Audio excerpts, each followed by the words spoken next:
Hello and welcome to the podcast that aims to help you to help your animal to be naturally healthy. I'm Suzanne and I'm founder of TaraNet, the leading international natural animal healthcare resource at taranet.co.uk.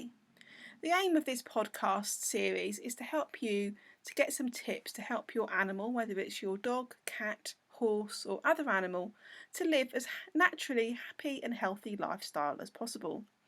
In this edition of the podcast, I'm going to give you an overview of some of the ways you can care for your pet's skin using herbs.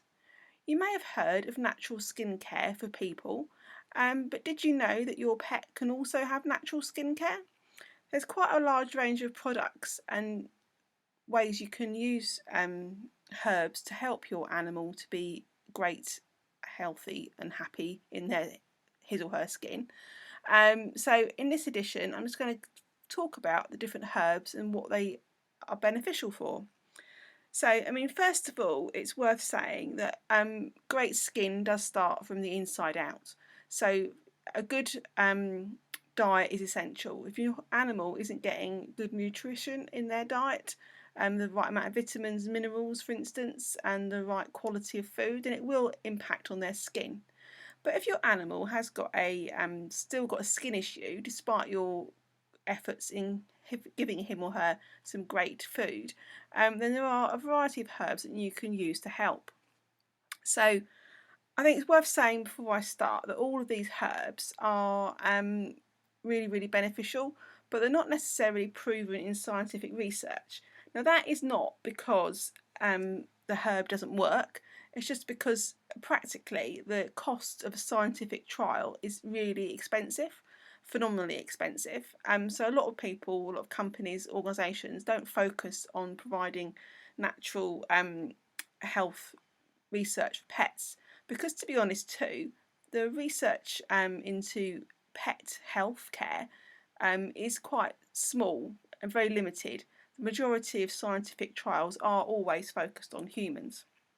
So I shall start off with aloe vera. Now, aloe vera, as many of my regular listeners and regular customers will know, is one of my favourite products, and I do actually sell aloe vera as a disclaimer to you, but I do find aloe vera is a fantastic product. There are actually over 400 different species of aloe vera. The most commonly used type is Aloe barbadensis Miller, so I probably said that wrong. I shall put it in the notes. This is considered to be the most potent and effective type. So aloe vera, you can actually give that to your animal as a supplement in their feed, and they can also have topically applied gels and lotions. So aloe vera, you may have heard of it, it's in lots of products. There are a large variety of manufacturers who include aloe vera in their products. Some aren't as natural as they would suggest. And so it's worthwhile when you're looking at an aloe vera product, actually how much aloe vera is in the product. Is aloe vera the number one ingredient in the product in the ingredient list? It's worth saying that any ingredient list does rank them in order of content. So if aloe vera isn't near the top, then it won't actually be very prevalent in it. Some recent research has been carried out looking at aloe vera, and it concluded in the Natural Medicine Journal, this was, that not all aloe vera preparations are the same, and it suggests in their research that stabilisation in the process of producing the aloe vera for skincare is absolutely essential, and they're not all the same. I'm happy to give you some more information on that if anyone would like to message me. But yeah, aloe vera is my first tip for a natural herbal way of caring for your animal's skin. So you can use it on wounds, burns, hopefully your animal doesn't get burnt, of course, or wounded, to come to that.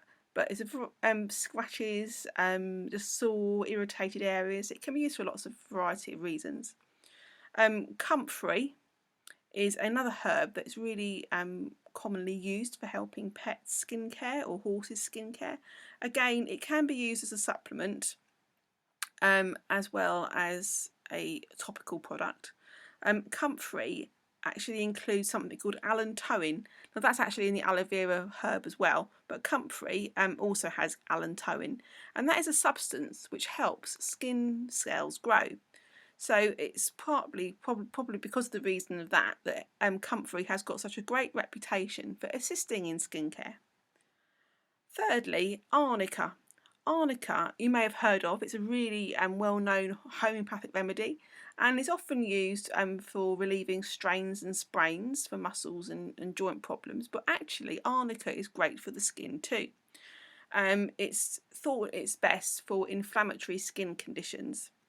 And it can be given again as a supplement in a pill form, homeopathic pill, or it can be used as a skincare lotion. I can give you more information on Arnica in the links in the notes section of this podcast. So I've written a blog post about it. The fourth herb that's commonly used for helping your pet's skin health is Calendula. Now, Calendula is a member of the sunflower family and has long been used for treating wounds in both people and animals. Sometimes Calendula is mixed with Comfrey to help with skincare, and also you can find a lot of these actually ingredients do mix together. So you might find aloe vera with Comfrey, and say Calendula is often used with Comfrey too. It's thought to help with tissue repair and healing, which is why Comfrey has got a great reputation for helping with wounds. You can get the herbs for Calendula and make a tea, and once you've boiled it and then cooled it and strained it, it can be put into a spray bottle and dilute it to apply to the affected area. You can also, if that sounds too much difficulty, buy ready-made preparations of Calendula as well. So there's 4 great herbs that you can use for your pet skincare. So whether that's your dog, your rabbit, your cat, your horse, they can all benefit from these potentially. So there's aloe vera, definitely one of my favourites, Comfrey, Arnica and Calendula.